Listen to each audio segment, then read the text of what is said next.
म्हणजे एक रस्त्यावर 4 पटीने आपण खर्च करायचा. एक्झिस्टिंग पॅचवर्क, त्याच कामावर दुसरं सेम काम निघालेलं आहे 70 कोटीचं. त्याच गोष्टीवर नवीन डांबरचे रस्ते बनायचे 55 कोटीचं निघालंय आणि तेच रस्ते कॉन्क्रीटचे एमएमआरडी करणार आहे असं आम्हाला रीलमधून माहिती पडते. आता एका कामावर 4 विविध टेंडर कशासाठी, हा प्रश्न मला वाटतं आपण सगळे पत्रकार इकडे उपस्थित आहेत त्यांनी विचारला पाहिजे. आणि सगळे टेंडरचे डॉक्युमेंट ऑनलाईन आहेत.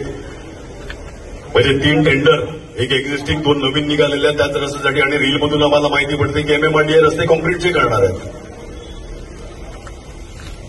रस्ते चांगले झाले पाहिजे. 4 पटीने चांगले नका करू, एकच पटीने चांगले करा ना. मोर्चा डिक्लेअर केला, 2 तारखेला एक टेंडर, 3 तारखेला दुसरं टेंडर, वसईला बॅनर लागलेले आहेत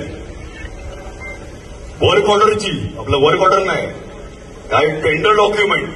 हे पहिल्यांदा बघितलं मी आयुष्यात.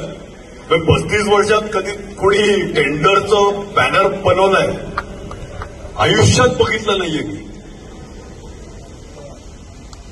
आपण बघितलं असेल तर मला सांगा. मी सगळे पत्रकार इकडे आहेत.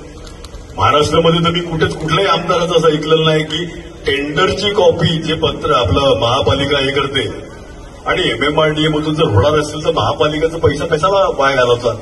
करायला एमएमआरडीतून हे डांबरीचे रस्ते कशाला, कॉन्क्रीटचे तुमच्या रीलमधून सांगितलं कॉन्क्रीटचेच करा ना. फक्त ते हायवे सारखे करू नका, चांगले करा. हायवे एवढे सुंदर करू नका. काय पद्धत चालू आहे. परिवर्तन बरं दिसते आहे. ही एवढी सगळी जमल्यात, काही लोक सोपारा ट्रॅफिकमध्ये अडकल्यात.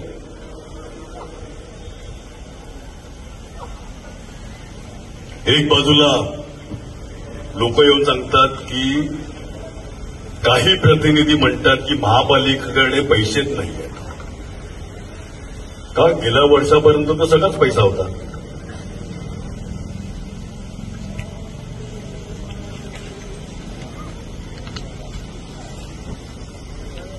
किती कोटीची एफडी होती?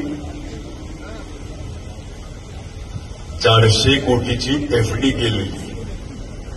आणि 400 कोटीची जी एफडी केली ती महापालिकेला व्याज मिळेल त्याच्यासाठी नाही.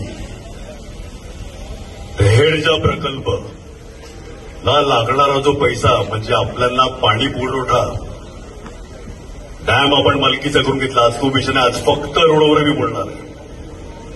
400 कोटीची एफडी तोडली तर 400 कोटी गेले कुठे? कुठे गेले? एफडी तोडली कशी काय? ते पाण्यासाठी आपण ठेवलेले. रील वगैरे मध्ये आता ते मला बोलायला लावून नाही जाऊ. ते लोक बोलायला लागल्यात आता. मी कुठे बोलू, ते लोक बोलायला लागल्यात. आणि त्यांचं मला रीलवर रील म्हणतात की रील कशाला गरजेचं आहे, चांगलं आहे. मी सगळ्यांबरोबर नंतर तुमचे प्रश्न आणि मी सांगतो की आम्हाला अडचणीचे प्रश्न विचारा.